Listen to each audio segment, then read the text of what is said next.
How good are you? Can you really make it happen? Are you where you want to be? Everything that's being done is a remix of what's already been done before. As my granny used to say, ain't nothing new under the sun. NNUTS. What up? This your boy Brian with NNUTS.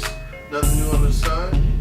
What's good with you, man? What's good with you? Hey, man, I'm trying to maintain and make it out here, man. Yourself? Man, same. Man, one day at a time. One day at a time. You know, trying to maintain. You know, without strain to the brain. Strain to the brain. So what you been checking for this week, man? What's good? What's good in hip hop? What's good in hip hop, man? Where is Jon Connor, man?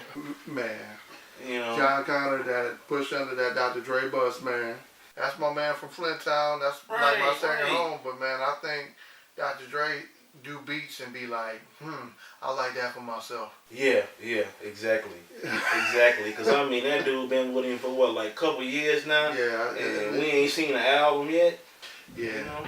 And then, like, I wonder, like, I know Kendrick is on, he's on Aftermath, but he's basically through, what's my man, dog? What's his name? Top Dog? Yeah, Top Dog Entertainment. Yeah, they Dog. got their own thing, and it's like Aftermath is kind of distributing, you know, something like that. And I mean, and they doing it smart, because, you know, Dre ain't doing no beats. You know, they got in-house, they doing their own thing. And, you know, Dre basically co-signed them. And, you know, I'm like, man, as many mixtapes as kind of put out, man, you made my look, Dre. We got to change the arrangement, dog. You know, hey, let me do my stuff. You give me the stamp. I got to put something out now. But last year about this time, my man was dropping heavy. Like, he had dropped those 3 mixtapes, like, in 2 weeks or whatever. My man was dropping heavy. So, Jon Connor, if you listen to this, man, drop another mixtape. Get your name back out there, man. We enjoy the lyrics. We enjoy it. I'm not sure how they capitalize on the mixtapes, but I'm definitely checking for it. So, if you can drop it, drop it.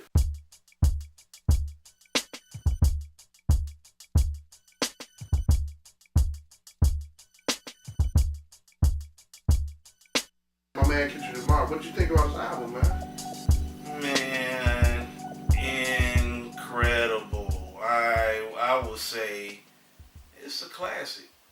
It's a classic? It's a classic. So we talk about this in our hip hop group all the time. What does classic mean? You know what I'm saying? Like, to me, classic is one of them albums where you can listen to 10, 15 years later. Like, Michael Jackson Thriller is a classic. You know what I'm saying? Like, I could still listen to that whole album and still be like, yo, this stuff is dope. You know what I'm saying? I would say that's definitely the first barometer. You know, if you can pull that joker out 2026, you know what I'm saying? It's 2015 right now. 11 years from now, if you can pull out the Pimp Butterfly and Rocket, it's a classic. And I feel like I can. Right. I mean, like, to me, like, the Pimp Butterfly was basically like, I'm me. You know what I'm saying? And I didn't catch it, I guess, from the title, but it's the growth of him being like, yo, I went from just a mad kid in the city of Compton to being a grown man. You know what I'm saying? He learned so much more of the world after he got to touch it. You know what I'm saying? He's like, yo, white people rapping my stuff, and it's like, yo, it's a whole nother demographics out there, like the world. And like I said, I'm feeling the album. I think he did exactly what J. Cole was trying to do. Right, and it's deep. It was deep on so many levels, man. You know, I first popped it in there, got my boy Clinton on the first track, man. To Funkadelic, Parliament. Now, was that an ode to Dre? Because, I mean, you know, Dre always put the that's the what I mean. funk in it. It's deep on so many levels, because that's the dude. He reached out to the dude that basically started all of this, man.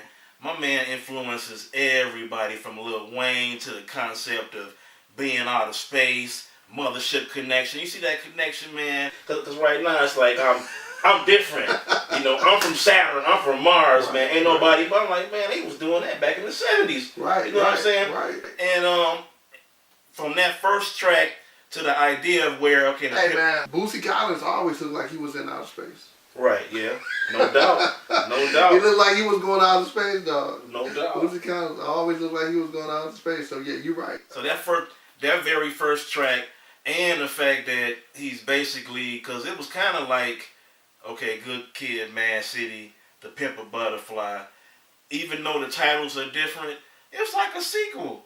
Because, I mean, you know, the first one, he was detailing, you know, in the hood and everything. You know, I mean, you see what this cat going through. You know, from the first track to the end, he's straight in the hood.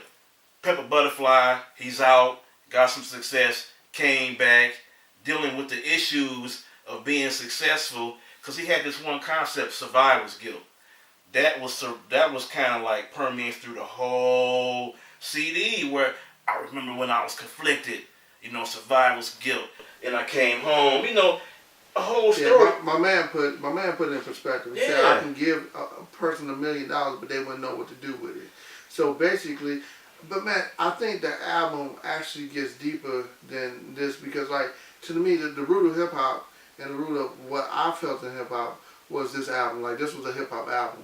But then like, it got me to thinking like, yo, why did they allow like Lupe Fiasco has some hip hop albums. Why do they allow, like, how did Kendrick get to stay in his lane? You know what I'm saying? How did Kendrick get to keep it real and still go basically platinum now with the way that they doing the album sales with the streaming and stuff like that? How did Kendrick get that? How did Kendrick get the push to say, okay, yeah, we're gonna allow this man to do his own album? I guess on the same level. One word. 2 words. Tupac Shakur. That's why. Tupac Shakur. This is what I mean. Tupac Shakur had charisma. Lupe Fiasco, he got bars. Don't get me wrong. That dude can flow with the best of them. But man, truthfully, I think he might be too complex. He might be. He either. No, seriously. That dude can rhyme. But I mean, man, Kendrick, he like one of those cats, man. When he rhyme, man, you can feel. So what you're saying is, my man can dumb it down, but still talk to smart people. Yeah. And then Lupe can't dumb it down at all. He put some stuff together like. I'll put it this way: Lasers to me was dumbing it down, but I didn't quite. It was kind of like a backwards scenario where he came complex. And then he tried to dumb it down, but it seemed like a cop-out move for mainstream things. You see what I'm saying? Hey, but Lasers was a dope album to me. It was alright. But the Cool, man, can you I don't know, you know, the first two. And, yeah, it was a different vibe. But like, I think like those rappers get kind of pushed into the backpack rapper type range. You know what I'm saying? And then like you have like groups like De La Soul that have like a following. You know what I'm saying? And those groups. He got a following, but that's what I'm saying. But he got a mass following. You know what I'm saying? Like, how did Kendrick Lamar? How was Kendrick Lamar? Like, he started with the mixtape game. A much like the mixtape game is what's giving people the record deals. I still don't understand why people want record deals, but hey, that's what it is. It is. I guess that's a sign of success that you got a record deal. New age, fake it till you make it. You know? being known, but ain't got nothing in your pockets. You know? Yeah, but being known, when like them cats, like I still don't understand. Like, just like how the story in Muskegon with the girl with the prom dress, right?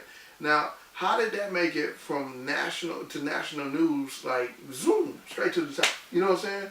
Like, we got other news here that like that was like real deep. Like, I mean, like when Killer Green got killed. You know what I'm saying? Like that was the first. That was the first. You went back, didn't you? that you know, that was the first to me.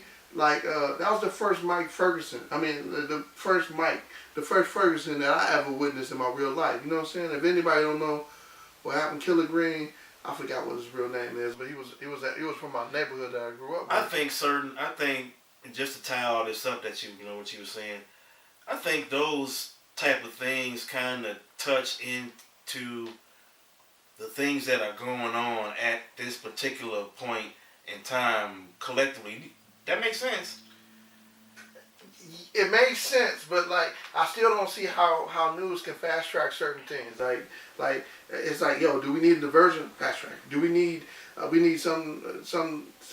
need to fight the power but not too radical fight the power. I mean, like, how do we as a media? I mean, like, and then like it was getting major buzz. Like it was in my feed, like heavy, and I'm like, okay, yo, we just had we got a city that's probably about to be put down under because their water supply has went from a third of what it was. You know what I'm saying? It's like, yo, and that's the news. And so people's water bills sky high, and that's the news. You know what I'm saying? It's kind of like, you know, what was that an anomaly? I mean, what comes first, man? The chicken or the egg?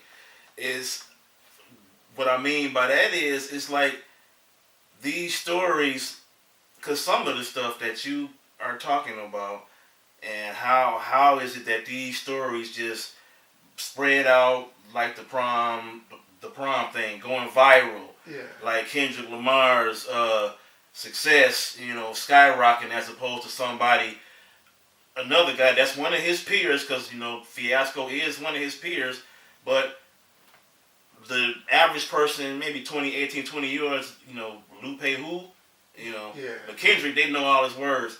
I just think, like I say, Tupac Shakur for him, because he's not that he's on the same kick that Tupac is, but he just has that conversation to where you can feel. All right. So now, so maybe Lupe was like too far in the backpack stage. So let's talk about my man like Wale. Like why Wale don't get that kick that Kendrick? I mean, like Wale had to change his style up a few times. You know what I'm saying? Yeah. I guess the closest thing, like J. Cole will probably be the closest thing to it. And they allowed two rappers. This is what I'm saying. Mainstream allowed these two rappers to kind of fast track it.